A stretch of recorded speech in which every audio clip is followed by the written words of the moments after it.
अस्सलामुअलैकुम स्टूडेंट्स, आज हम एसएसटी पढ़ेंगे। तो सबसे पहले आप अपनी बुक देख लिए। आपकी बुक है क्लास 6 सोशल प्लानेट। ठीक है, आपकी बुक का नाम है सोशल प्लानेट। तो सबसे पहले हम इसका कंटेंट ओपन कर लेते हैं और देखते हैं आपका सिलेबस क्या है। तो हाफ ईयरली का सिलेबस हमने मार्क करा दिया था, एक बार फिर से देखते हैं। हिस्ट्री में हमारे कितने चैप्टर हैं हाफ ईयरली के? 3 चैप्टर हैं, जिसमें से हम चैप्टर 3 चैप्टर 4 कंप्लीट कर चुके हैं। चैप्टर 5 हमारा बाकी रह गया है। ये हमने पार्ट 3 में किया था, ये हमने पार्ट 4 में किया था। नेक्स्ट हमारा पार्ट 5 में चैप्टर 5 रह गया है इसमें एक। और हिस्ट्री में हमने बताया था कि जो आपका पीए का सिलेबस है उसमें से आपको कुछ तैयार नहीं करना है, मतलब चैप्टर 1 और चैप्टर 2 आपको नहीं पढ़ना है। इसमें से कुछ भी एग्ज़ाम में नहीं आएगा। जो सिर्फ मैंने हाफ ईयरली के लगाए हैं वही आपके एग्ज़ाम में आने वाले हैं, यानी चैप्टर 3 चैप्टर 4 चैप्टर 5 हिस्ट्री में। ज्योग्राफ़ी की बात करेंगे तो ज्योग्राफ़ी में देखें, ज्योग्राफ़ी में हमारा चैप्टर 3 और चैप्टर 4 सिर्फ ये 2 चैप्टर हैं हमारे हाफ ईयरली में। और चैप्टर 1 चैप्टर 2 इसका पीए फर्स्ट में आपने टेस्ट दे चुके हैं, तो ये आपका पीए फर्स्ट का सिलेबस है, इसलिए आपका हाफ ईयरली एग्ज़ाम में नहीं आएगा। हाफ ईयरली एग्ज़ाम में सिर्फ और सिर्फ क्या आएगा? चैप्टर 3 और चैप्टर 5, जिसमें हमने पार्ट 4 यानी चैप्टर नंबर 3 कर लिया था, मोशन ऑफ अर्थ। हमारा पार्ट 5 और पार्ट 6 में हमारा कंप्लीट होगा चैप्टर नंबर 4, जिसमें से हमने पार्ट नंबर 5 तक कंप्लीट कर लिया था, पार्ट 6 बाकी रह गया था, तो वो आज हम कंप्लीट करेंगे। और सिविक्स का देख लेते हैं सिलेबस। तो सिविक्स में हमने बताया था कि जो आपका पीए का सिलेबस था यानी चैप्टर 1 और चैप्टर 2, तो ये भी नहीं आएगा। और हाफ ईयरली का जिसका सिलेबस है वो है चैप्टर 3 चैप्टर 4, सिर्फ और सिर्फ क्या आएगा? चैप्टर 3 और चैप्टर 4। इन तीनों में जितना भी पीए फर्स्ट का सिलेबस है जो आप टेस्ट दे चुके हैं वो सब कुछ नहीं आएगा, सिर्फ और सिर्फ जो मैंने हाफ ईयरली का एग्ज़ाम का आपको टिक लगा रखा है ये सब आएगा। ठीक है, तो अभी सिविक्स में हमारे दोनों चैप्टर रह गए।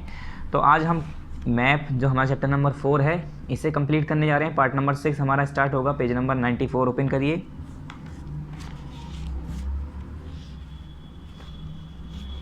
पेज नंबर 94 ओपन कर लिए।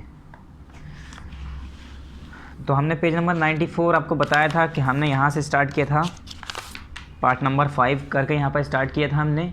इसमें हमने बताया था कि यहाँ पर उस दिन की डेट लिखिएगा जिस दिन वीडियो यूट्यूब पर अपलोड हुई थी। ये तो हमारा पूरा सब हो गया था। इसमें हमने पार्ट 5 यहाँ से स्टार्ट किया था, मतलब चैप्टर 4 की स्टार्टिंग से स्टार्ट किया था। फिर हमने ये सब कुछ उसमें पढ़ा। उसके बाद पेज नंबर 94, 95, 96 और यहाँ 97, यहाँ पर फिर हमने 98 के लास्ट तक हमने अपना पार्ट 5 कंप्लीट कर दिया था। कहाँ तक?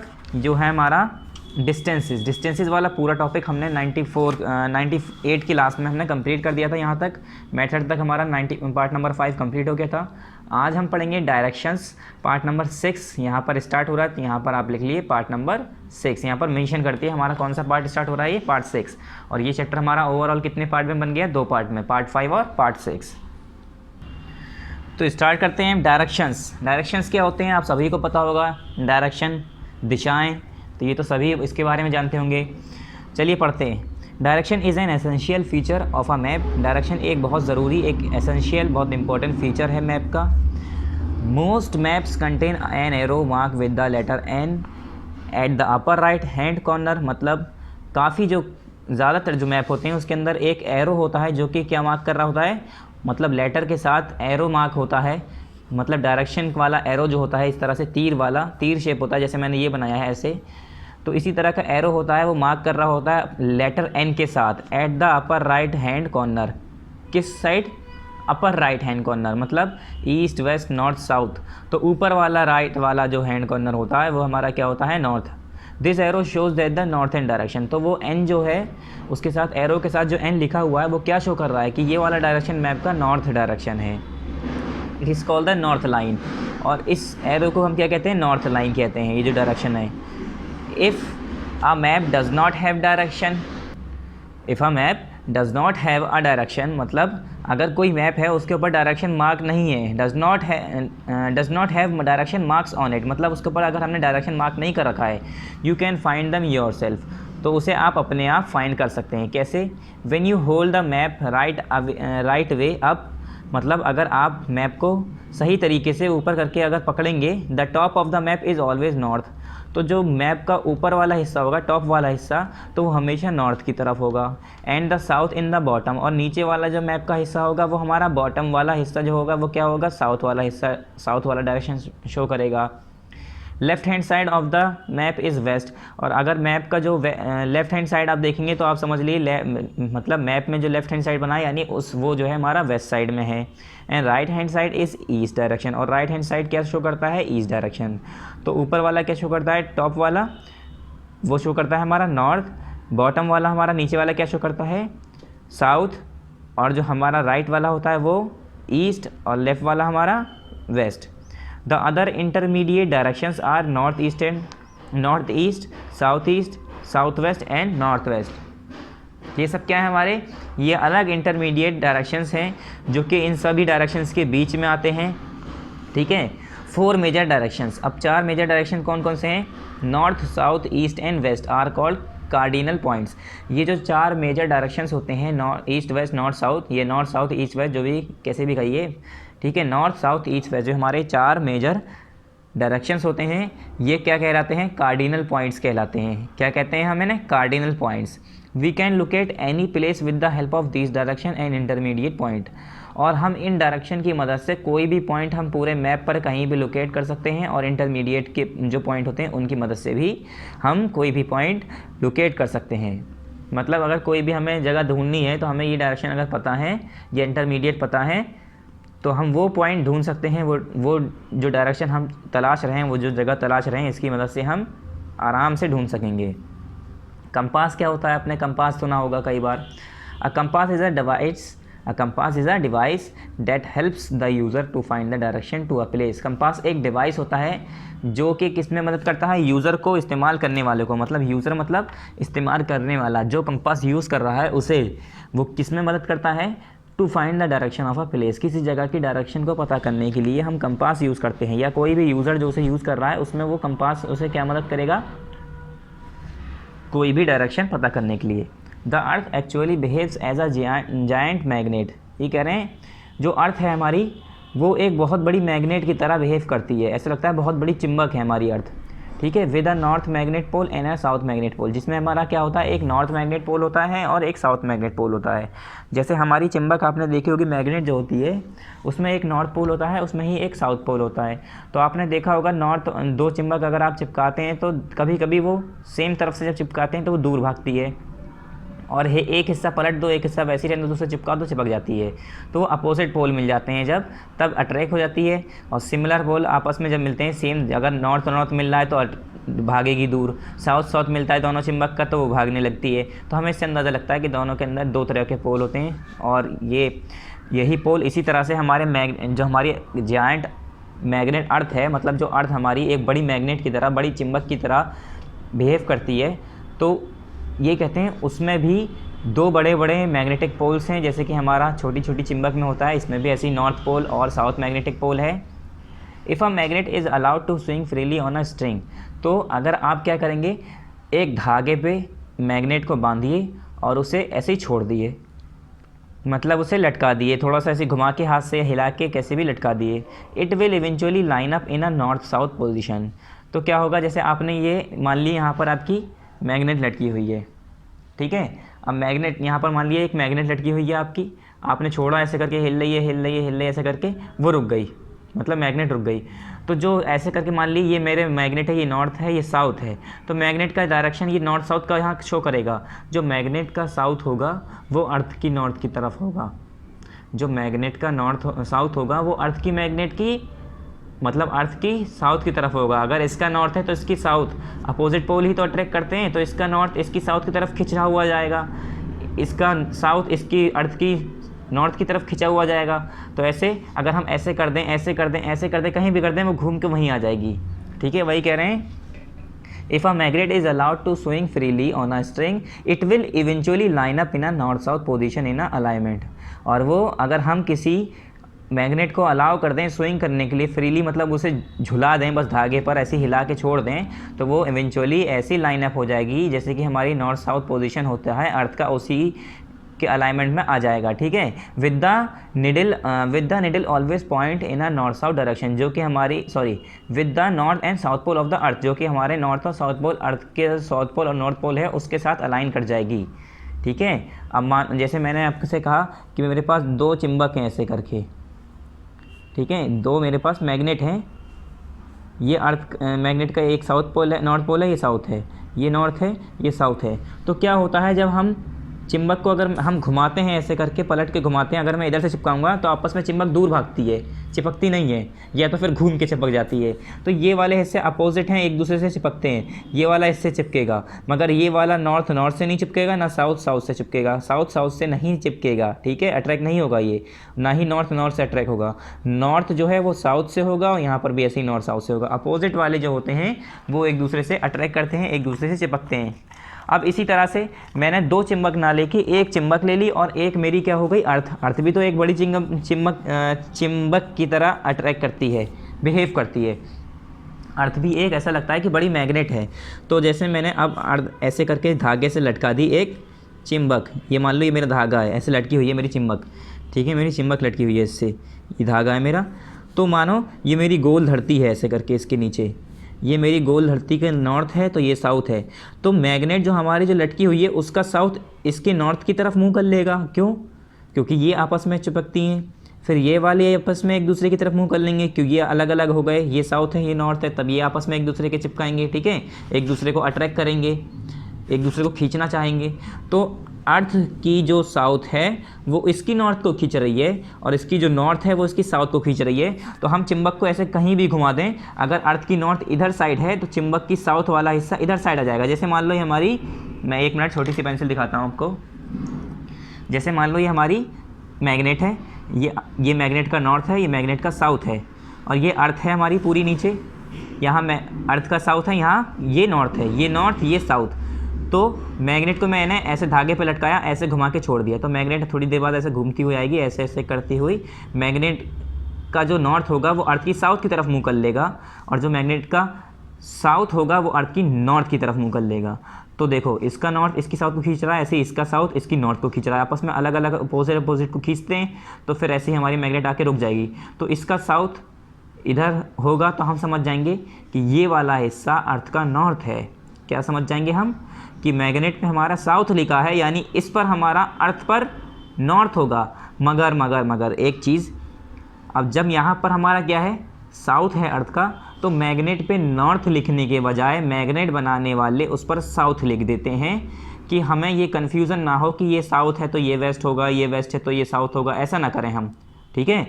मतलब अगर नॉर्मली देखा जाए, रियल में क्या होता है, अगर हमारी ये नॉर्थ डायरेक्शन है तो अर्थ की साउथ होगी, ठीक है। तो अर्थ की साउथ होती है, इस वजह से नॉर्थ की जगह चिम्बक पे साउथ लिख दिया जाता है, कि हमें कुछ चेंज ना करना पड़े, डायरेक्ट हम इसे देखें और समझ जाएं कि अच्छा ये डायरेक्शन साउथ है।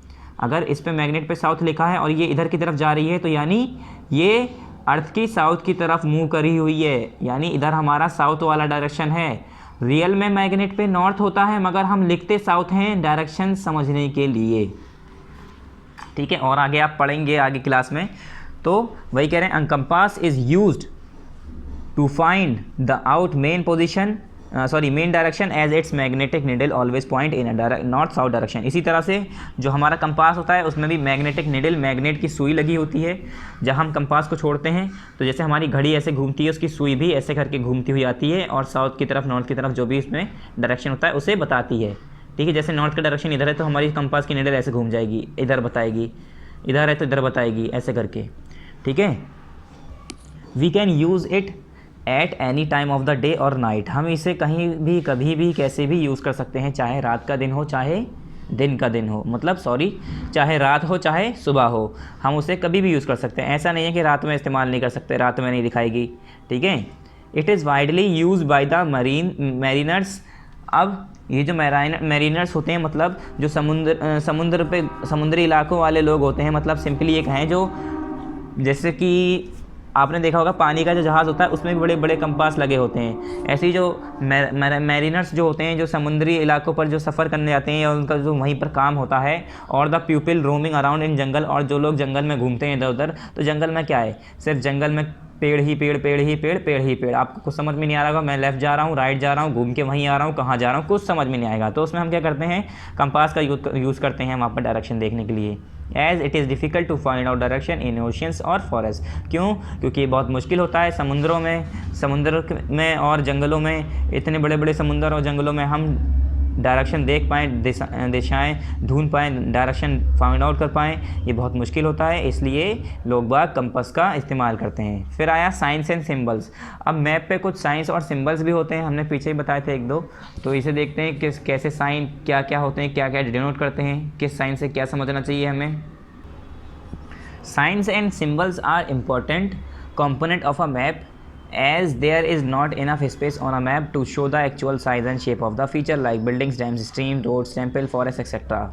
अब ये कह रहे हैं जो साइन और सिंबल होते हैं ना वो बहुत ज़्यादा इंपॉर्टेंट कंपोनेंट होते हैं मैप के। क्यों?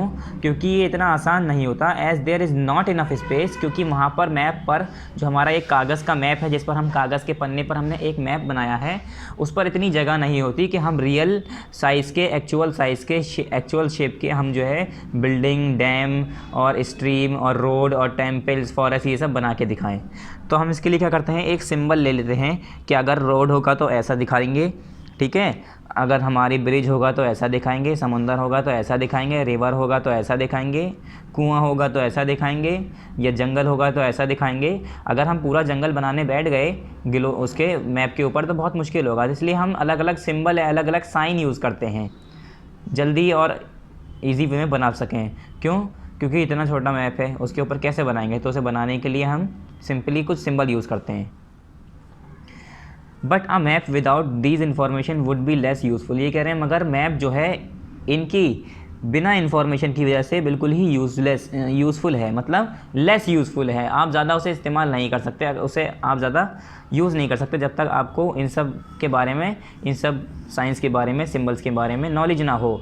अगर कहीं पर ऐसे सिंबल बनाए तो आपको नहीं पता इसकी ये सिंबल मेटल रोड का है तो आप कैसे समझेंगे? तो वो सारे हमें सिंबल्स पता होने चाहिए पहले।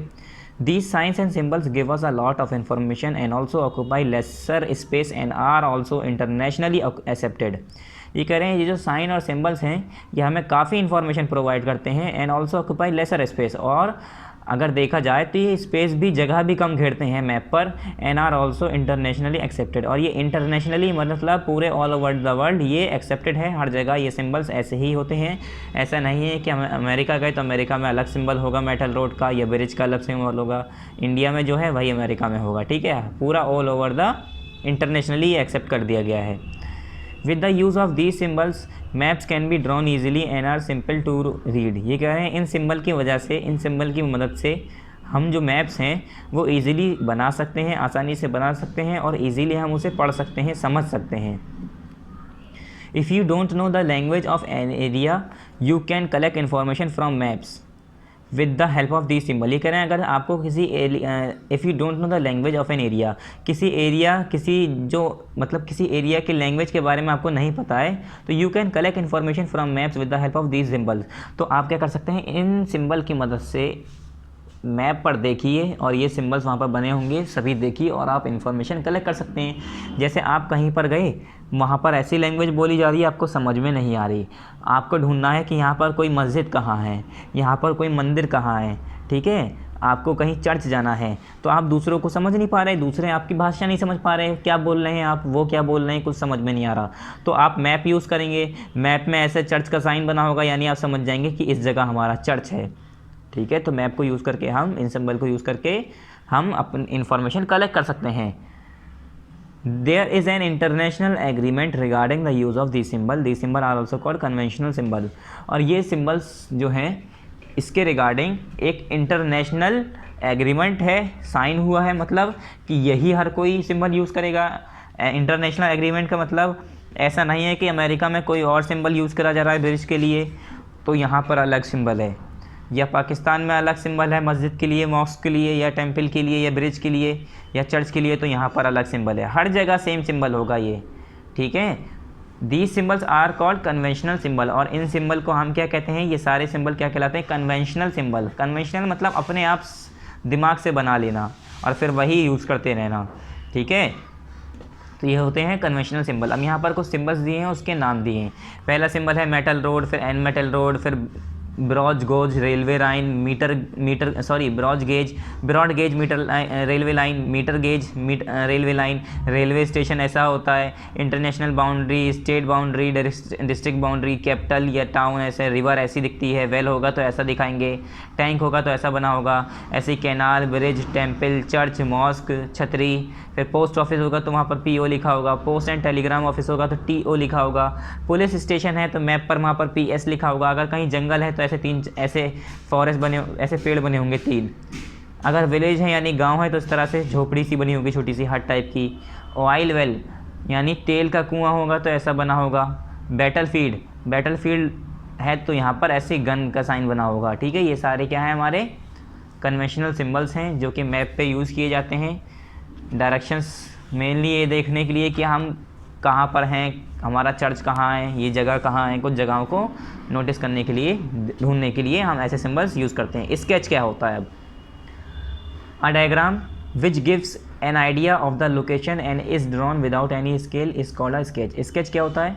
सिंपली एक डायग्राम जो भी किसी भी लोकेशन के बारे में हमें कोई आइडिया दे रहा हो, and is drawn without any scale is called a sketch, और वो बिना स्केल के, बिना कुछ नापे तोले, बिना कुछ साइज़ दे के बस ऐसे ही ड्रॉन कर दिया जाता है, रफली बना दिया जाता है। जैसे आपने भी कभी हो सकता है किया हो, आप अपने दोस्त को रास्ता बता रहे हो तो पेन और कॉपी लेके बैठ गए हो और कॉपी पे बना कर दिखा रहे हो कि यहाँ पर उसकी दुकान आती है, यहाँ पर फिर हलवाई की दुकान है, वो गली छोड़कर फिर अगली गली, ऐसे करके हम बताते हैं ना, तो वो रफ़ स्केच होता है हमारा, उसे हम कहते हैं स्केच। उसमें हम नापते तोलते तो है नहीं कि वो वाली गली 5 मीटर है तो हम यहाँ पर 5 सेंटीमीटर ले रहे हैं, फिर उसके बाद ऐसे चलना, फिर उसके बाद ऐसे चलना। तो हम क्या कहते हैं ऐसे डायग्राम को? विच gives an idea of the location is drawn without any scale is called sketch. इसे हम क्या कहते हैं? स्केच। ऐसा डायग्राम जो कि हमें किसी लोकेशन के बारे में आइडिया दे रहा हो और वो बिना स्केल के हमारे ऐसे ही बना हो, बिना नापे तोले, तो हम क्या कहते हैं? स्केच।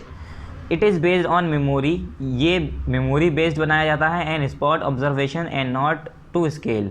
और जो स्पॉट ऑब्जर्वेशन होता है, आपने क्या क्या देखा है उस रास्ते में, क्या क्या चीज़ें आप उसमें बताना चाह रहे हैं, वो सारी चीज़ें उसमें आप दर्शाते हैं बनाकर, और उसमें कोई स्केल नहीं होता, डिस्टेंस नहीं नाप तोल के उसमें बनाते। ठीक है। On the back side of invitation card of a seminar, ये कह रहे हैं किसी सेमिनार जो होता है कभी, तो आपने देखा होगा उसके पीछे, इन्विटेशन कार्ड के पीछे डिस्कशन और wedding, you must have seen these types of sketches. तो वहाँ पर अगर सेमिनार है, डिस्कशंस है या वेडिंग है, तो इस तरह के इनविटेशन कार्ड के लिए आपको ऐसे पीछे आपको दिख जाएगा वहाँ पर स्केच बना हुआ। आपने कभी देखा होगा, कभी नया फ्लैट बनता है तो फ्लैट का एडवर्टाइज़ कराने के लिए लोग वह पर्चे छापते हैं और उसके पीछे फ्लैट का वो लगा देते हैं, डायरेक्शन बता देते हैं कि हमारा इस जगह यहाँ पर फ्लैट है, इस घर के पीछे, इस जगह के पीछे, यहाँ पर ये रोड, वो रोड, ऐसे करके नाम बता देते हैं। ठीक है।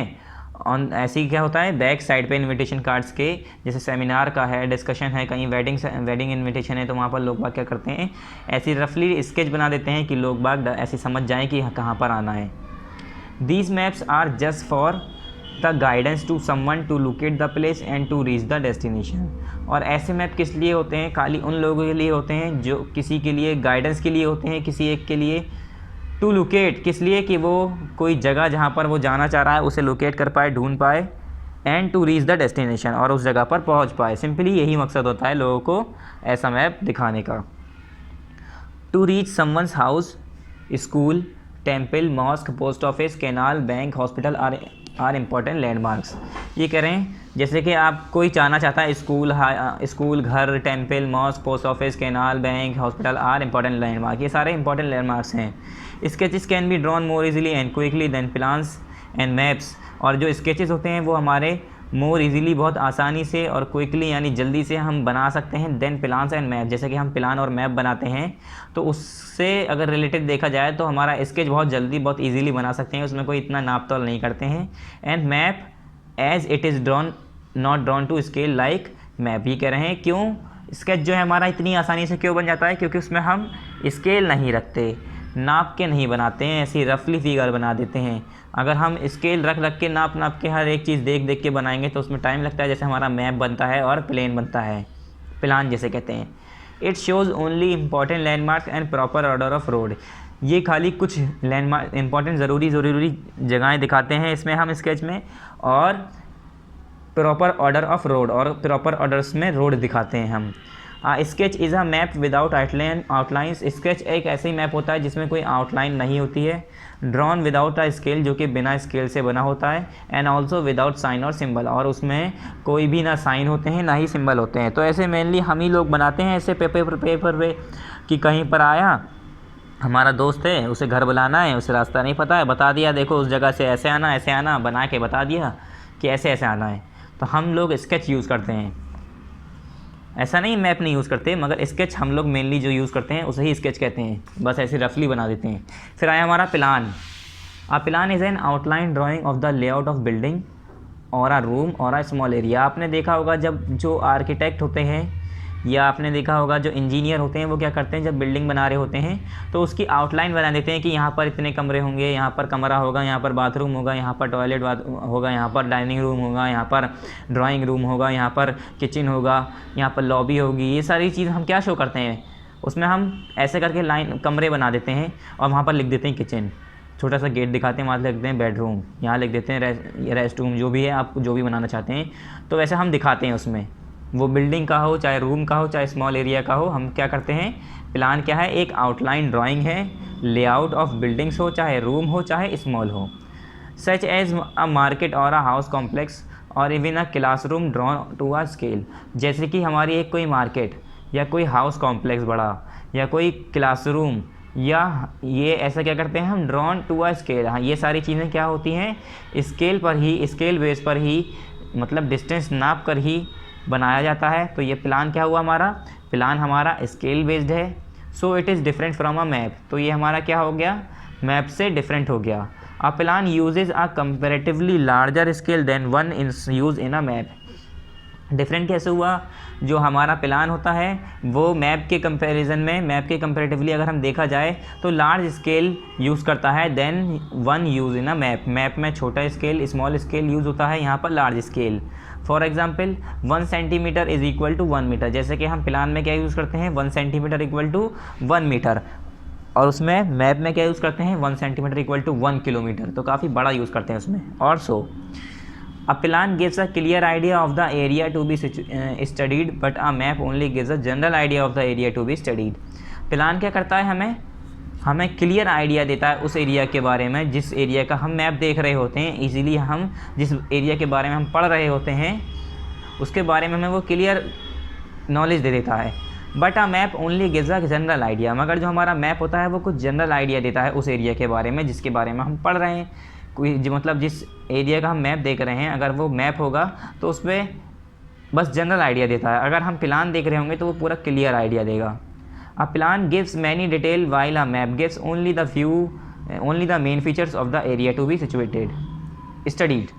ये कह रहे हैं प्लान जो है वो हमें काफ़ी डिटेल देता है, और यहाँ तक कि हमारा जो मैप है वो खाली कुछ मेन फीचर्स के बारे में बताता है हमारा, जो हम स्टडी कर रहे होते हैं उस पर। A plan is different from a sketch because it is drawn to scale. Plan जो होता है वो स्केच से डिफरेंट होता है, क्यों, because it is drawn to scale, क्योंकि वो स्केल पे बना होता है, मतलब डिस्टेंस नाप के बनाया जाता है। Where as a sketch is not. और जो हमारा स्केच होता है वो स्केल बेस्ड नहीं होता है, स्केल यूज़ करके नहीं बनाया जाता, डिस्टेंस मेंटेन नहीं किया जाता है, ऐसे ही बना दिया जाता है। उसमें नहीं बताते कि यहाँ पर इतना किलोमीटर है, यहाँ पर इतना किलोमीटर, ऐसे कुछ नहीं, बस बना देते हैं कि ये ऐसे जाना, ऐसे जाना, ऐसे जाना, बस यही होता है उसमें। ये नहीं होता है कि 1 किलोमीटर जाना, 2 किलोमीटर जाना, ठीक है, स्केच के अंदर। ये किसके अंदर होता है, प्लान के अंदर, मैप के अंदर।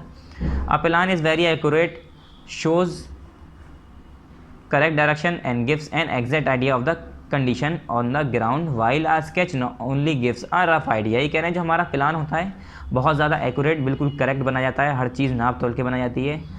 शोज़ करेक्ट डायरेक्शन, वो हमेशा करेक्ट डायरेक्शन शो करता है उसके अंदर। And gives an exact idea of the condition on the ground, और वो जो कंडीशन है उस ग्राउंड पर वो पूरा एग्जैक्ट आइडिया देता है उसके बारे में। While a sketch only gives a rough idea, और जो हमारा स्केच होता है वो खाली एक रफ़ आइडिया देता है, मतलब एक तरह से बस रफली ऐसे ही बना दिया जाता है कि आपको पहले लेफ़्ट जाना है, फिर पहली गली, दूसरी गली छोड़ के तीसरी गली में राइट जाना है, ऐसे ही तो बताते हैं हम, तो इसे कहते हैं स्केच। और प्लान क्या होता है कि आपको पहले 5 मीटर जाना है, फिर लेफ़्ट मुड़ जाना है, वहाँ से 10 मीटर चलना है, फिर राइट मुड़ जाना है, फिर 15 मीटर चलना है। 15 मीटर चलने के बाद वहाँ पर राइट साइड में घर होगा, उसमें आप चढ़ेंगे, फिर फ्लैट होगा, फ्लैट के अंदर जाके हम 3rd फ्लोर पर जाएंगे। तो ये क्या होता है, हम पूरी एक्यूरेट हम एग्जैक्ट आइडिया देते हैं उसमें, और रफ फिगर देते हैं किसमें, स्केच में। तो यहाँ पर हमारा पार्ट नंबर 6 भी कंप्लीट हो गया। ठीक है, पार्ट नंबर 6 हमने स्टार्ट कहाँ से किया था, यहाँ से किया था, डायरेक्शन से। पार्ट नंबर 5 हमारा ये कंप्लीट हो गया था डिस्टेंस वाले में। पार्ट नंबर 6 हमने यहाँ से स्टार्ट किया डायरेक्शन, उसके बाद हमने पढ़ा यहाँ पर साइन एंड सिंबल। पहले हमने पढ़ा डायरेक्शंस, उसके बाद साइन एंड सिंबल्स, उसके बाद हमने यहाँ पर पढ़ा स्केच क्या होता है, प्लान क्या होता है। अब इसकी हम 1 बाई 1 एक्सरसाइज करेंगे। तो पहले आ जाते हैं हम इसकी चूज़ द करेक्ट आंसर्स पे। तो 1 बाई 1 लगातार करते जाते हैं। ठीक है, ये हमें बुक में ही करना है चूज़ द करेक्ट आंसर। तो पहला क्या है, first, a map can be define as, ही कह रहे हैं मैप कैसे डिफाइन कर सकते हैं, a 3D model of the earth, a hemisphere, a picture और ड्राइंग ऑफ अ प्लेस, या a picture of half of the earth. तो मैप हम किसे कहते हैं, एक पिक्चर या ड्राइंग जो किसी जगह की हम बनाते हैं पेपर के ऊपर, उसे हम क्या कहते हैं, मैप कहते हैं। तो ये क्या हो गया हमारा, इसका फर्स्ट का क्या होगा, बी हो गया। फर्स्ट का क्या हो गया हमारा, बी। तो बी पर टिक कर लिए फर्स्ट में, ये सब बुक में ही करना है। ठीक है, फिर नेक्स्ट आ जाते हैं सेकंड पर। सेकंड है the map which shows capital, state, countries, cities etcetera. वो मैप जो कि कैपिटल बताता है, स्टेट दिखाएगा, उसमें कंट्रीज शो करेगा, या सिटीज़ बनाए होंगे उसमें।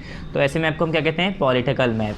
क्या कहते हैं ऐसे मैप को हम, पॉलिटिकल कंडीशन जो दिखाता है उसे हम क्या कहते हैं, पॉलिटिकल मैप। और फिजिकल मैप किसे कहते हैं, जो फिजिकल फीचर्स दिखाता है। तो ये हमारी क्या है, कैपिटल, स्टेट्स, कंट्रीज और सिटीज़ शो करने वाला मैप क्या कहलाता है, पॉलिटिकल मैप। तो इस पर क्या करेंगे आप, टिक कर लिए जल्दी से। सेकंड का क्या है, ए। थर्ड है हमारा, it is a device that helps a user to determine direction. ये कैसा डिवाइस है, ये ऐसा डिवाइस है जो लोगों की मदद करता है, इस्तेमाल, इस डिवाइस को यूज़ करने वाले की मदद करता है कि वो डायरेक्शन डिटरमाइन कर पाए, पता कर पाए। तो ऐसे हम डिवाइस को क्या कहते हैं, कंपास। क्या कहते हैं हम, कंपास कहते हैं, कंपास कहते हैं, जिससे हम पता करते हैं हमारा डायरेक्शन किधर है।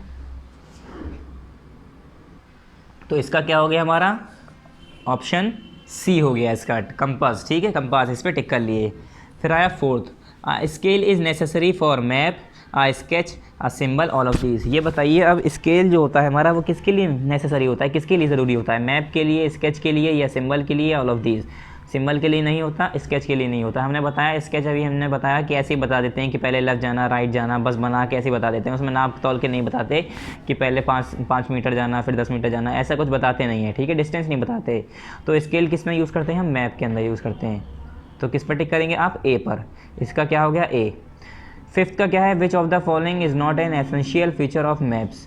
कौन सी इनमें से ऐसी चीज़ है जो मैप्स की एसेंशियल फीचर नहीं है, मैप्स का फीचर नहीं है। तो स्केच, स्केल, या डायरेक्शन, या लीजेंड। तो डायरेक्शन भी मैप का एक फीचर है, स्केल भी एक मैप का फीचर है, और स्केच भी एक मैप का ही फीचर है। बस इसमें स्केल का यूज़ नहीं करते हैं, बस हम इसमें भी हम मैप, मतलब एक तरह से मैप ही होता है, ये हम बताते हैं, रास्ता ही तो बताते हैं। तो इसका क्या हो गया, लीजेंड। लीजेंड कोई ऐसा इसका फीचर नहीं है। तो LEGEND, लीजेंड, सी वाला इसका हो गया। फिर आते हैं हम फिल इन द ब्लैंक्स पे। फिल इन द ब्लैंक्स में पहला क्या है, dash are of various size measurements drawn on different scale. अब ये क्या कह रहे हैं, हमने पहले ही बताया था maps are of various size. Map जो होते हैं अलग अलग साइज़ के होते हैं, अलग अलग मेजरमेंट के होते हैं, जो कि हमारे अलग अलग स्केल्स पे बने होते हैं। तो ये क्या हो गया, maps are of various size measurements drawn on different scale. फिर आया second, a geographer uses map for recording a variety of information. जो जोग्राफर होते हैं, ठीक है, जो जोग्राफर होते हैं वो क्या करते हैं, मैप का यूज़ करते हैं, किस लिए, काफ़ी वैरायटी ऑफ इंफॉर्मेशन को रिकॉर्ड करने के लिए। फिर आया third, dash means the space between two place. तो किसका मतलब होता है, दो जगह के बीच की स्पेस, जिसे हम कहते हैं scale. Scale means the space between two place. Scale means SCALE, scale.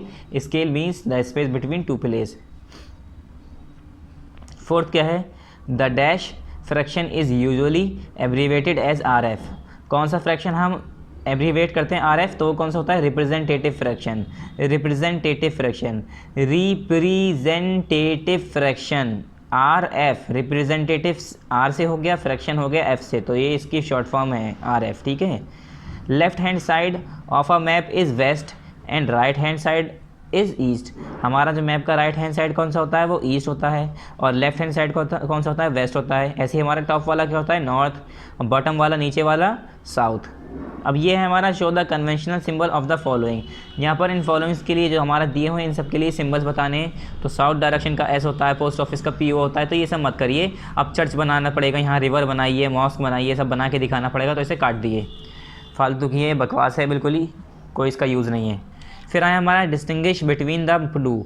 अब ये दिया हुआ है, इसे हमने डिस्टिंग्विश करना है, मतलब इन दोनों के बीच में हमें लिखना है। तो ये कॉपी में करना है आपको, मैं आपको यहाँ पर लिख दे रहा हूँ। डी वाली एक्सरसाइज भी कॉपी में करनी है, ठीक है। आंसर द फॉलोइंग क्वेश्चन तो करना ही है, ये भी करना है, ये भी और ये भी। ये सब आपको तीनों एक्सरसाइज किस में करनी है, कॉपी में करनी है। कौन सी, डी, ई एंड एफ। तो ये हमने कॉपी में कर रखा है, हम आपको इसका आंसर दिखाते हैं। बाकी हमने बुक में टिक लगा रखे हैं, तो पहले हम इसका आंसर दिखाते हैं। तो यहाँ पर हमारा पार्ट नंबर 5 और 6 में स्टूडेंट ये ख़त्म हो रहा है चैप्टर, पार्ट नंबर 5 और 6 में होगा कंप्लीट। तो यहाँ पर लिखेंगे पार्ट नंबर 5 एंड 6, इस तरह से करके लिख लीजिएगा। फिर ब्रैकेट लगा के यहाँ पर लाइन कर लिएगा, अंडरलाइन। उसके बाद चैप्टर नंबर 4 अंडरलाइन। फिर चैप्टर का नाम क्या है, चैप्टर का नाम मैप्स, तो मैप्स लिखा, अंडरलाइन करा। यहाँ पर डेट लिखेंगे, डेट किस दिन की लिखेंगे, जिस दिन ये वीडियो यूट्यूब पर अपलोड होगी, मतलब जिस दिन हम एक्सरसाइज वाली ये जो वीडियो बना रहे हैं, जिस दिन ये यूट्यूब पर अपलोड होगी उस दिन की यहाँ पर डेट लिखिएगा। फिर आया exercise D, distinguish between the two. पहला क्या है हमारा question number first, globe and map, यही है ना। देखिए डिस्टिंग्विश बिटवीन द टू, पहला है हमारा ग्लोब एंड मैप। तो ग्लोब एंड मैप के बीच में हमें डिफरेंस बताना है, ग्लोब एंड मैप। तो पहले लिखेंगे answer number first, a globe is a 3 dimensional sphere while a map is 2 dimensional. Globe क्या है, एक हमारा 3 डायमेंशनल स्फेयर है, 3D स्ट्रक्चर है, स्फेयर है वो। While a map is also 2 dimensional, और जो हमारा मैप है वो क्या है, एक 2 डायमेंशनल होता है। The globe represent the whole earth, जो हमारा ग्लोब है वो पूरी अर्थ को रिप्रेजेंट करता है। वेयर एज अ मैप में रिप्रेजेंट द होल अर्थ और just a part of it, और मैप क्या कर सकता है, पूरी अर्थ को भी रिप्रेजेंट कर सकता है या उसका कुछ पार्ट रिप्रेजेंट कर सकता है। A globe can be used to get a broad level picture of the world, while maps provide more specific information about different places. Globe क्या करता है, वो किस लिए यूज़ कर सकते हैं हम, A globe can be used to get a broad level picture of the world। पूरे वर्ल्ड की हम काफ़ी ब्रॉड लेवल पे अगर पिक्चर लेना चाह रहे हैं तो हम उसके लिए ग्लोब यूज़ कर सकते हैं। और यहीं अगर हम मैप की बात करें तो मैप क्या करता है, map provide more specific information about different parts. Map जो है हमारा और ज़्यादा स्पेसिफिक इन्फॉर्मेशन देता है अलग अलग पार्ट्स के बारे में, ठीक है। ग्लोब के ऊपर हम ज़्यादा से ज़्यादा कंट्री देख लेंगे बस, और मैप के ऊपर क्या है, कंट्री, उसके अंदर स्टेट, उसके अंदर टाउन, विलेज, यहाँ तक कि स्ट्रीट्स भी दिख जाएंगी। सारी चीज़ें हम मैप्स के अंदर देख सकते हैं, मगर ग्लोब के अंदर बस ऊपर ऊपर से हमारी नॉलेज होती है, बड़ी बड़ी वर्ल्ड वाइड में बस हमारा जो पिक्चर्स होती हैं वही देख सकते हैं। फिर हमारा क्वेश्चन नंबर 2, 3, 4, बाकी हमने ये तीनों बुक में ही टिक लगवाएँ, तो इसे हम बुक में दिखाते हैं, कॉपी अलग कर देते हैं। तो यहाँ देखिए इसका है, दूसरा है इसका small scale map and a large scale map. तो ये पेज नंबर 97 पे हमने लगाया है टिक। स्मॉल स्केल मैप और लार्ज स्केल मैप हमने बताया था किसे कहते हैं, तो पेज नंबर 97 ओपन कर लिए, ठीक है। क्वेश्चन नंबर डी का क्वेश्चन नंबर 2, एक्सरसाइज डी का क्वेश्चन नंबर 2, पेज नंबर 97। तो यहाँ पर पेज नंबर 97 पे देखिए, ये रहा हमारा आंसर नंबर 2 डी एक्सरसाइज का। When a large areas like countries और a whole continent are to be shown on a paper we use a small scale. For example 5 centimetre on the map shows 500 kilometre of the ground, it is called a small scale map. उसके बाद but when a small area like your city और town और a village is to be shown on a piece of paper then we use a large scale, that is 5 centimetre on the map shows 500 meter on the ground, it is called a large scale map. तो ये answer number 2 हो गया D का, कहाँ से, when से लेकर पूरा लार्ज स्केल मैप तक,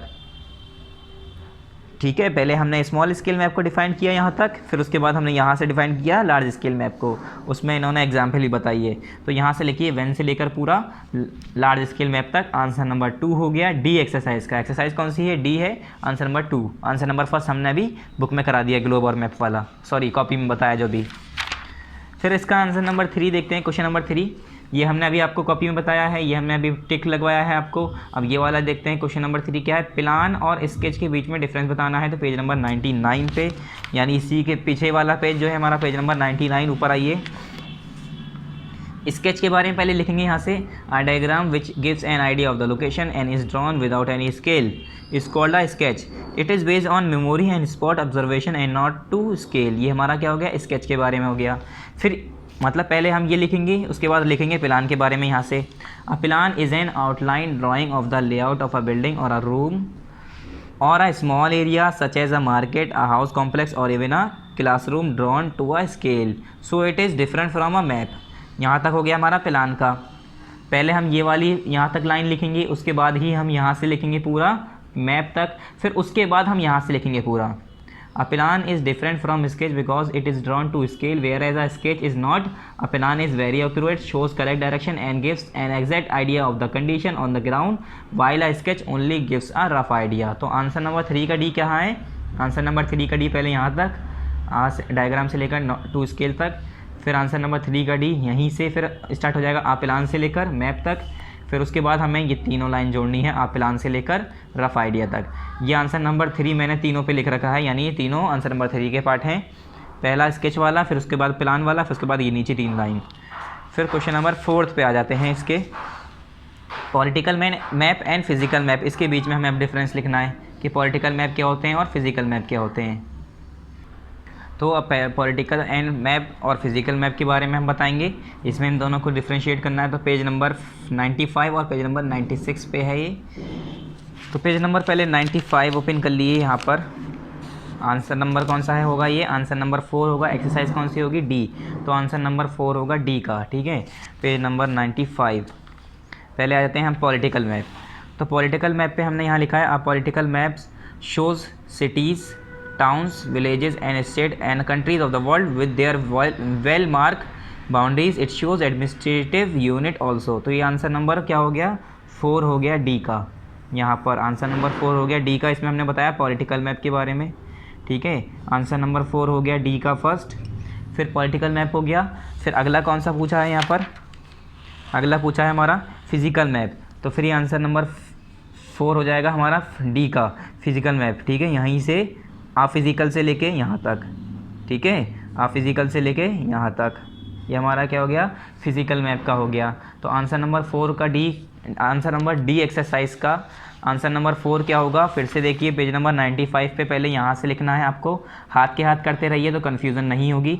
वीडियो पॉज करके पहले यहाँ से आप चाहें तो लिख सकते हैं। तो यहाँ से यहाँ तक लिखने के बाद फिर फिज़िकल मैप के बारे में लिखना है। तो फिज़िकल मैप के बारे में लिखेंगे आ से लेकर पूरा, यहाँ से आ से लेकर हमारा एलिवेशंस तक। ये आंसर नंबर 4 है डी का, ठीक है। फिर ये आंसर नंबर 2 भी है ई का, तो इसलिए कन्फ्यूज़न होगी, इसलिए कह रहा हूँ मैं हाथ के हाथ कर लिए इसे। पहले पॉलिटिकल मैप के बारे में वहाँ पीछे लिखिए जो मैंने बताया, फिर यहाँ से यहाँ तक फिजिकल के बारे में। फिर हमारा एक्सरसाइज पे आ जाते हैं वापस। तो हमारी एक्सरसाइज ये वाली डी कंप्लीट हो गई। इसमें हमने 4th भी कर लिया, ये पेज नंबर 95 96 पे दिया है। फिर आते हैं answer these question in brief. तो ये क्वेश्चन हमें करने हैं, क्वेश्चन आंसर हैं ये। तो क्वेश्चन नंबर फर्स्ट क्या है, एक्सरसाइज हमारी कौन सी है, ई। तो why are maps useful for us, हमारे लिए मैप्स जो होते हैं वो यूज़फुल क्यों होते हैं, इस्तेमाल क्यों होते हैं, उनकी क्या इंपॉर्टेंट है, इतना इस्तेमाल क्यों करते हैं हम उसे। तो इसका पहला है, तो ये हमने कॉपी में करा है आंसर, बुक में तो इतना अच्छा दिया नहीं है आपको। तो हमने क्वेश्चन पहले एक्सरसाइज लिखी, exercise E, answer these question in brief. फिर question number first, why are maps useful for us, question number first उतारने के बाद क्वेश्चन मार्क। फिर आंसर नंबर फर्स्ट उतारा हमने, maps use symbol like lines and different colour to show features such as river, roads, cities और mountains. All these symbols help us to visualise, all these symbols help us to visualize what things on the ground actually look like, ठीक है। maps also help us to know distances so that we know how far away one thing is from another। तो ये हमारा क्या हो गया, map के हमने यूजेस बता दिए कि हमारे लिए मैप इतना यूज़फुल क्यों है। तो हमने इसमें सब बताया कि मैप में अलग अलग सिटीज़ अलग अलग कलर से हम शो करते हैं, उसमें अलग अलग रिवर्स कुछ सिंबल यूज़ करते हैं, different symbols, different colour, different line से यूज़ करते हैं। उससे क्या होता है, ईजिली हम समझ सकते हैं उसे। तो ये हो गया हमारा एक्सरसाइज ई का answer this question in brief का। क्वेश्चन नंबर फर्स्ट हमारा उतारा हुआ है यहाँ पर, फिर आंसर नंबर फर्स्ट हमारा कंप्लीट हो गया। फिर ऐसे ही आप यहाँ पर क्वेश्चन नंबर 3, 4, क्वेश्चन नंबर 2, 3, 4 करिएगा आगे कंटिन्यू। तो हम अब ये बुक में आपको टिक लगा रखा है हमने सारा। आगे क्वेश्चन नंबर फर्स्ट हमने कॉपी में बता दिया, आपको दिखा दिया, why are maps useful for us. उसके बाद क्वेश्चन नंबर 2 देखते हैं। क्वेश्चन नंबर 2 क्या है, explain different types of maps also give some example. ये कह रहे हैं हमें डिफरेंट टाइप्स ऑफ मैप्स को एक्सप्लेन करना है और कुछ एग्जाम्पल देनी है। तो खाली यहाँ तक ही रहने दिए, explain different types of maps, ठीक है। या आप अगर एग्जाम्पल लिखना चाह रहे हैं तो आप अपनी तरफ से एग्जाम्पल ऐड कर दिएगा इसमें। तो question number 2, explain different types of maps, अलग अलग तरह के मैप्स को एक्सप्लेन करना है। पेज नंबर 95, 96 और 97 पर। क्वेश्चन नंबर 2 है हमारा ई का। तो पहले पेज नंबर 95 पे आ जाते हैं, क्वेश्चन नंबर 2 ई एक्सरसाइज का। तो पेज नंबर 95 पे आइए। मैंने अभी जैसे बताया था कि आंसर नंबर 4 था, ये डी का अभी पहले बताया था, ऐसे ही ये आंसर नंबर 2 है ई एक्सरसाइज का पहला पॉइंट, पॉलिटिकल मैप। पहले तो हमें क्या पूछा है, मैं आपको क्वेश्चन दोबारा दिखाता हूँ। हमें क्या पूछा है, पेज नंबर 100 पे आइए। Explain different types of map, different तरह के मैप को हमें एक्सप्लेन करना है। तो पेज नंबर 95 पे है, 96 पे, 97 पे। पहले हम सारे मैप्स के बारे में बताएंगे। पहला हमारा पॉलिटिकल मैप लिखकर फिर उसके बाद लिखिएगा पॉलिटिकल मैप शोज़ पूरा यहाँ से यूनिट ऑल्सो तक। ये हमारा हो गया आंसर नंबर 2 हो गया टू हो गया हमारा फर्स्ट। आंसर नंबर 2 का फर्स्ट पॉइंट हो गया पॉलिटिकल मैप। एक्सरसाइज कौन सी हमारी ई, और यही हमारा आंसर नंबर 4 भी था, डी का पहला पॉइंट था। फिर आगे हमारा आंसर नंबर 4 डी का था आगे। तो ये आंसर नंबर 2 का सबसे पहला लिखिएगा आप पॉलिटिकल मैप ई एक्सरसाइज का। फिर फिजिकल मैप के बारे में लिखना है, क्योंकि अलग अलग मैप के बताना है ना, हमें हर मैप के बारे में बताना है। तो फिर आंसर नंबर 2 होगा ये, उसका सेकंड पॉइंट होगा ई का, एक्सरसाइज ई का आंसर नंबर 2 का सेकंड पॉइंट होगा, ठीक है। क्या होगा हमारा, a physical map shows the major landform such as mountain, plain, rivers, पूरा यहाँ तक दोबारा लिखना है आपको। आंसर नंबर 2 ई का। ये सब नहीं लिखना है इसमें, 2 वाले में ये सब नहीं लिखना है, 2 वाले में ये सब नहीं लिखना है। मैं आपसे बार बार कह रहा हूँ हाथ के हाथ करते रहिए, आप सब बाद में भूल जाएंगे टिक लगाने के बाद कि कौन सा 2 था कौन सा 4 था। तो पहले हमने पॉलिटिकल मैप के बारे में लिखा, फिर फिजिकल मैप के बारे में यहाँ से हमने पूरा यहाँ तक लिखा। अभी हमारा आंसर नंबर 2 चल रहा है एक्सरसाइज ई का। पहले हमने पॉलिटिकल मैप के बारे में लिखा, फिर फिजिकल के बारे में पूरा यहाँ से लिखा। अब इकोनॉमिक मैप के बारे में यहाँ से लिखेंगे यहाँ तक। आंसर नंबर 2 का थर्ड पॉइंट हो गया ये ई एक्सरसाइज का। फिर इकोनॉमिक मैप के बाद हम टूरिस्ट मैप के बारे में बताएंगे। आंसर नंबर 2 का फोर्थ पॉइंट हो गया ये, 4 पॉइंट बना रखे मैंने एक्सरसाइज ई का। यहाँ तक पूरा लिखने के बाद उसके बाद हमारा एक आया थीमेटिक मैप, तो आंसर नंबर 2 का ये हमारा हो गया 5th पॉइंट, ठीक है। हमारा 2 एक्सरसाइज ई का आंसर नंबर 2 हो गया। Some maps such as road maps, railways, air routes distribution, rainfall maps showing distribution of forest, soil type, vegetation, industries, focus on specific information and are known as thematic map.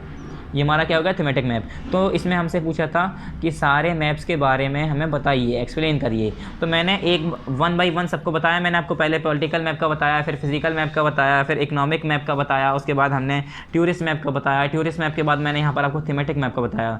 तो सारे तरीके के map हमने explain कर दिए, और सारे तरीके के मैप के जहाँ पर मैंने जहाँ टिक लगाए हैं वहाँ तक आप आंसर कर लिए।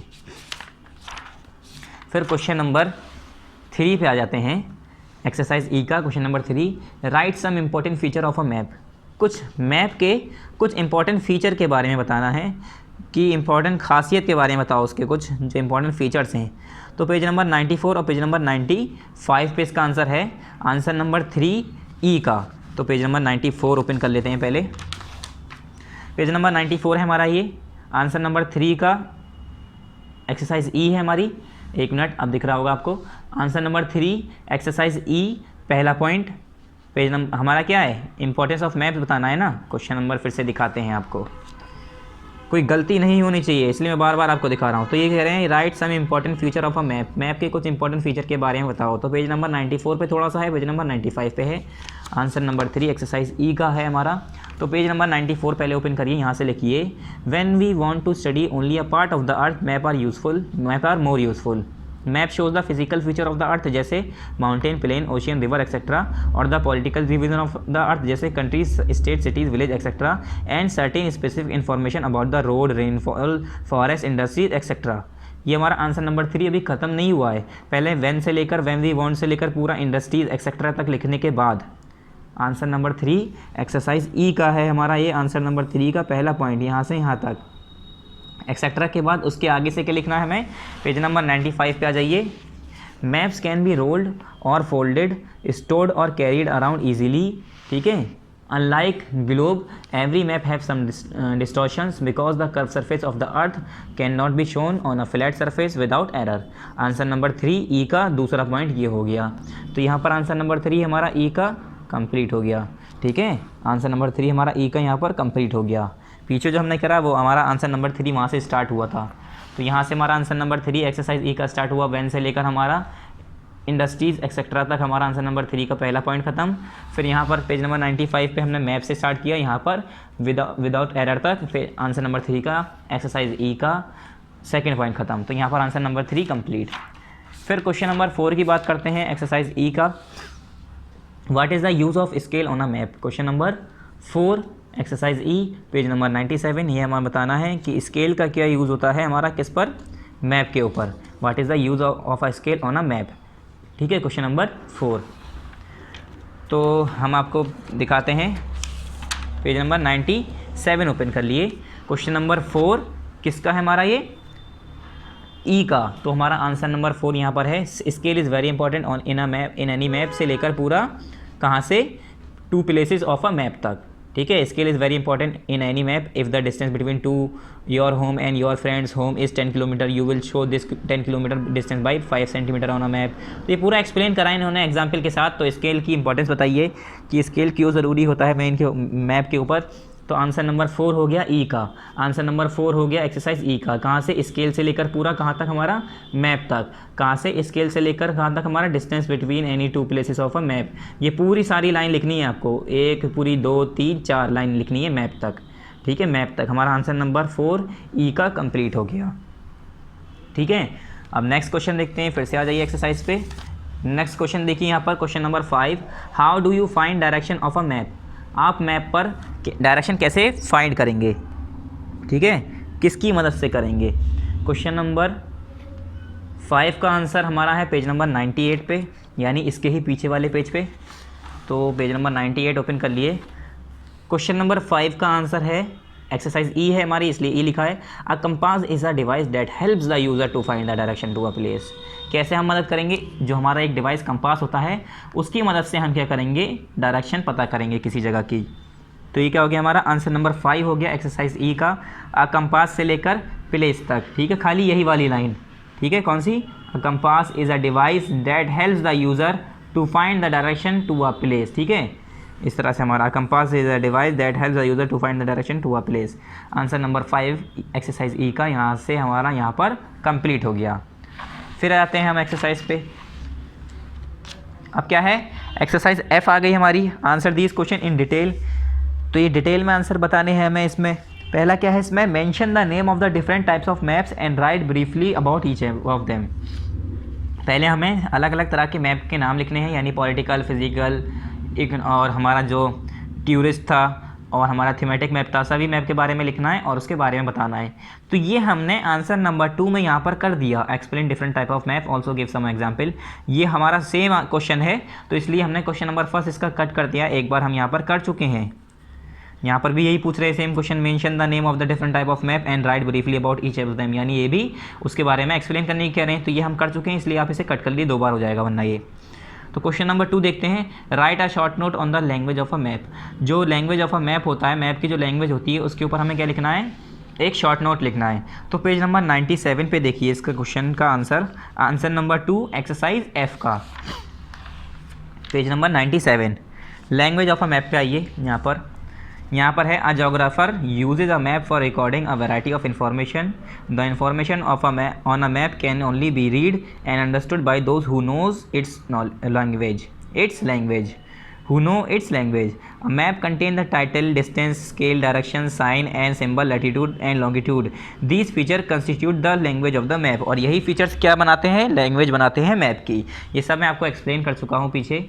ठीक है, और ये मैं बता रहा हूँ आपको कि जो जोग्राफर होते हैं वो मैप पे कुछ सिंबल्स इस तरह से यूज़ करते हैं, एक तरह की लैंग्वेज यूज़ करते हैं। किस लिए? कि वैरायटी ऑफ इन्फॉर्मेशन दूसरे को रिकॉर्ड करके उसमें रख सकें कि दूसरा उसे समझ सके। तो ये क्या हो गया हमारा आंसर नंबर 2 हो गया। एक्सरसाइज क्या हमारी एफ है, answer number 2 exercise F. Answer number question number 1 तो हमने कट करा दिया, तो क्वेश्चन नंबर 2 का आंसर हो गया ये, आंसर नंबर 2 एक्सरसाइज एफ। फिर आ जाते हैं हम एक्सरसाइज पे वापस। क्वेश्चन नंबर हमारा कौन सा है, 3। In which type of maps are colour commonly use. कौन से तरीके के मैप में हम कलर यूज़ करते हैं। Discuss the relevance of each colour use in the map. उन कलर के बारे में बताइए कि वो जो कलर होते हैं वो किस से रिलेटेड क्या शो करना चाहते हैं, उस कलर से हम क्या क्या किस लिए यूज़ करते हैं। ठीक है, तो पहले हमें आंसर नंबर 3 F का पेज नंबर 96 पे है, तो हम पेज नंबर 96 ओपन कर लेते हैं। पहले पेज नंबर 96 पे क्वेश्चन नंबर 3, ठीक है, in which type of maps are colour commonly used, discuss the relevance of each colour use in the map. तो क्वेश्चन नंबर 3 का पेज नंबर 96 ओपन करते हैं। पेज नंबर 96 ओपन करिए और हमने बताया था फिजिकल मैप, तो यहाँ से लिखेंगे आप आंसर नंबर 3 F एक्सरसाइज का।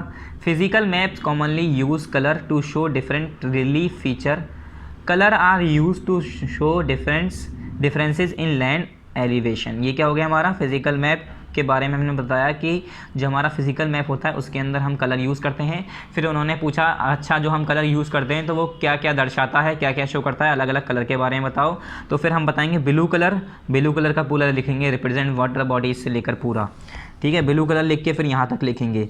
फिर ऐसे रेड कलर लिख के हम पूरा यहाँ तक लिखेंगे, ठीक है। फिर येलो कलर लिख के एक्सेट्रा तक यहाँ तक लिखेंगे। ऐसे ग्रीन कलर लिख के पूरा यहाँ तक लिखेंगे। फिर ब्राउन कलर के बारे में पूरा लिखेंगे। इसी तरह से हमारा फिर ब्लैक कलर के बारे में लिखेंगे और आंसर नंबर 3 F का यहाँ पर कंप्लीट हो जाएगा। शुरुआत कहाँ से होगी हमारे आंसर नंबर 3 की, यहाँ से फिजिकल मैप से लेकर, ठीक है, फिजिकल मैप से लेकर हमारा आंसर नंबर 3 स्टार्ट होगा। Physical map commonly use colour to show different relief feature, colours are use to show differences in land elevations. उसके बाद ब्लू कलर को बताना है, रेड कलर को पूरा बताना है, फिर येलो, ग्रीन, ब्राउन, ब्लैक। यहाँ पर आंसर नंबर 3 F का कंप्लीट हो जाएगा, ठीक है। फिर नेक्स्ट क्वेश्चन क्या है हमारा, क्वेश्चन नंबर 4। क्वेश्चन नंबर 4 है do you agree that maps are useful to everyone to justify given example. ये कह रहे हैं क्या आप इस चीज़ से राज़ी हैं जो आज के लोग हैं, हर कोई, मतलब आज के ज़माने में जो मैप है वो बहुत ज़्यादा इस्तेमालदेह है।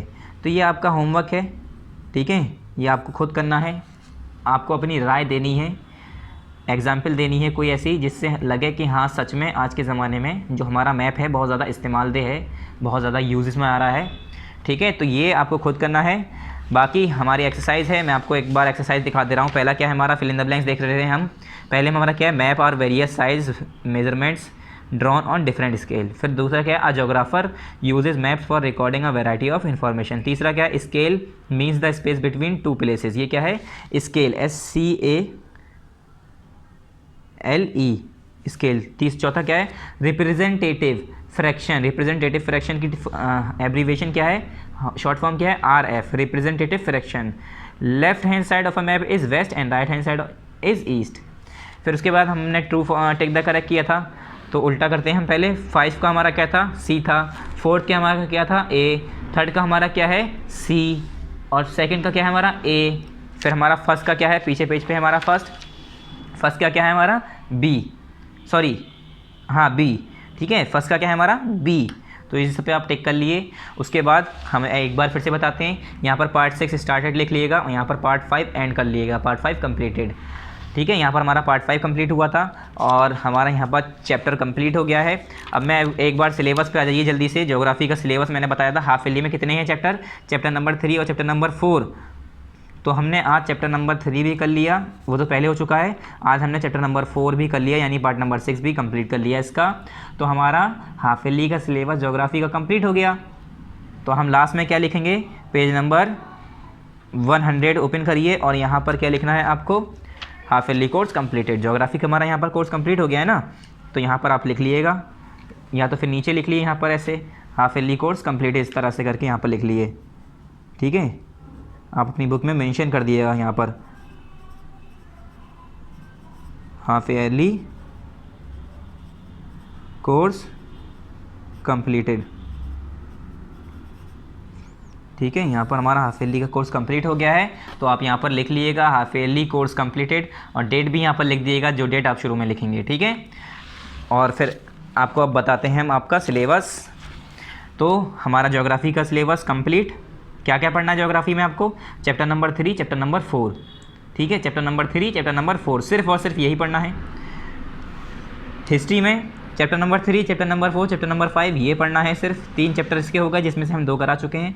हमारा लास्ट चैप्टर हिस्ट्री में 1 बचा है, और हमारे सिविक्स में चैप्टर नंबर 3, चैप्टर नंबर 4 ये पढ़ना है। इसमें हमारे 2 चैप्टर बचे हैं, जिसमें से हमने अभी एक भी चैप्टर नहीं किया है, और ज्योग्राफी हमारी कंप्लीट हो चुकी है। इसमें हमारे कितने रह गए हैं? 1। हमारे टोटल चैप्टर कितने आ रहे हैं ऐसे एग्ज़ाम में आपके? 1 2 3